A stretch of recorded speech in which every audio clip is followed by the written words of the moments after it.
Thank you everybody for watching another episode of Too Hot to Walk. This week we're starting a new segment which will feature every other week called Live from the Barking Bodega, where we interview local dog businesses in Arizona live at the best dog park in Arizona. Starting us off is the owner of Dakota Dennis, Marisol. And remember to like, comment, and share. Hi, good morning. My name is Marisol Delgado. I am the owner and founder of Dakota's Dennis.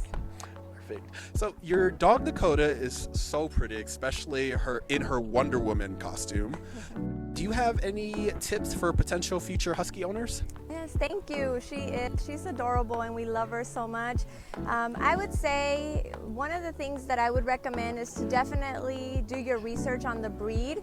A lot of people don't understand that Huskies, they shed a lot, they are loud, and they are very energetic. So when they see a Husky, they go based on the looks and they're so cute, so it's easy to want to just get yourself a Husky, but they're actually one of the most rehomed and abandoned dogs out there, and it's because people don't do enough research on the breed. So I would say just make sure that you understand what you're getting your hands into or yourself into, because they are a lot of work. I know Dakota's very energetic and she does shed a lot and she can be very loud and sassy, but gotta love her for it. Shoot, you've done this before. You're good. Thank you. So what was the inspiration behind Dakota's Dennis? So Dakota's Dennis was inspired by Dakota. I love to dress her up. We got her when she was only 8 weeks old, and she's a part of the family. She's my baby. I have 2 kids and they're teenagers, so they don't need me anymore. They really they're on their own. So I love having her around and she is my inspiration. I love to dress her up. So I started by purchasing other bandanas and, dressing her up with those. And I decided that I wanted to do that myself. I actually had, back in 2020 when I got her, I had some time on my hands after getting laid off from my corporate job. So I was at home and I thought this would be something that I can do. I love to craft and I've been crafting for a long time, but I hadn't found that niche of what I really wanted to do. And once I had her, I realized hey, this is something that I can do. So I got myself a sewing machine off of Craigslist and I went to Joann's and I just taught myself how to sew. And I started doing that and friends, were complimenting the work that I was doing, and I decided that's just going to be something that I can potentially do.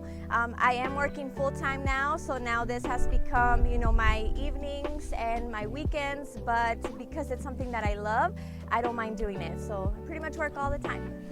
Oh, that's on point, especially Craigslist and you learned it yourself. Yeah, that's awesome. Thank you. What kind of accessories do you have available for purchase? So bandanas is the primary thing that I do. So a lot of bandanas, and then bow ties. I added little bows for all our golden doodles and all of the doodles that are out there. They like their bows.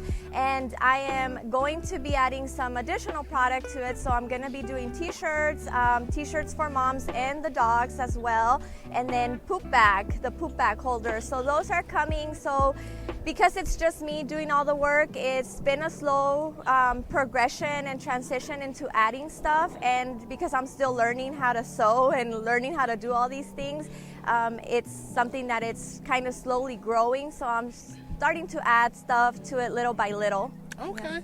Yeah. And it's funny you brought up poop bags. Our dog literally just ripped ours apart, so oh we my need God. to get a new one. Yes. So I'll wait till you drop yours. Oh, thank you. Yes, I will let you know. So speaking of the bow ties and the bandanas, is your inventory very seasonal depending on the time of the year? Yes and no. I definitely like to do a lot of stuff for the holidays, so there's always going to be something dropping for the holidays, but I also like to have everyday wear, things that the pups can have. The cool thing about the bandanas that I make is they're all double-sided, so you really get 2 for the price of 1. So even if one design is very seasonal and holiday-ish, the back design is always going to be something that can be worn all the time. So it's really neat because you buy it and you wear it for the holiday, and then you turn it around and you have something that your dog can wear all the time, so you don't feel like you're just throwing away money. So I do have stuff that can be worn all year round, and I'm adding other stuff to it. So yeah, a little bit of both. Oh, that's awesome. And I've never seen a reversible bandana, so that's super dope. Gotta come by so you can Yes. check them out. Yes. Let's see. Oh, and do you do custom bow ties and custom bandanas? Yes, I will. That would be something that, the customer can reach out to me and they can decide whether or not, or we can talk about what they're looking for, and then we can go from there. So I have done some custom work before. It just depends on what they're looking for and me being able to either create it myself I do a lot of HTV and the vinyl and stuff with my Cricut, or if I find the fabric and it's something that's specific, like I had a friend who wanted a bandana for his team, a college team. So I did something specifically for them with the colors. So we can definitely work something out. Okay, awesome.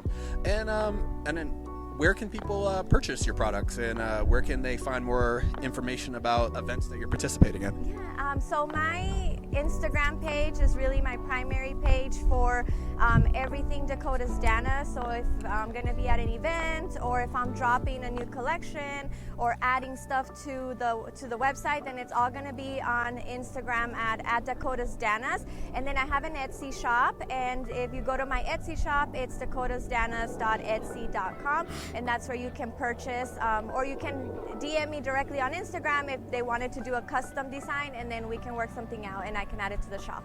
Okay, perfect. And I guess, and last little thing, a little like word of wisdom, especially since you started from scratch and you learned all of this yourself. Do you have any words of wisdom for people that are thinking about starting a craft business?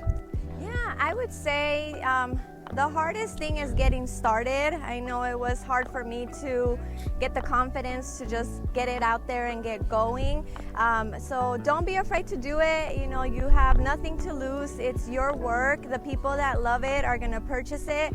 The people that don't, the sun shines for everyone, so it's okay. And just be ready to, hustle and learn.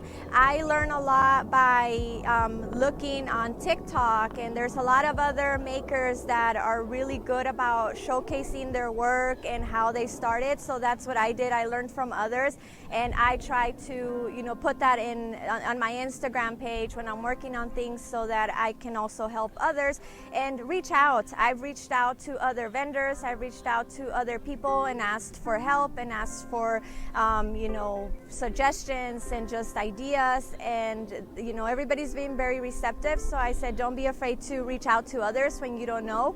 And then just research and have fun doing it. Definitely find that niche that you want to do, because you have to have fun doing it. Otherwise, it does become a lot of work. So if you're enjoying it, you're going to have a good time doing it.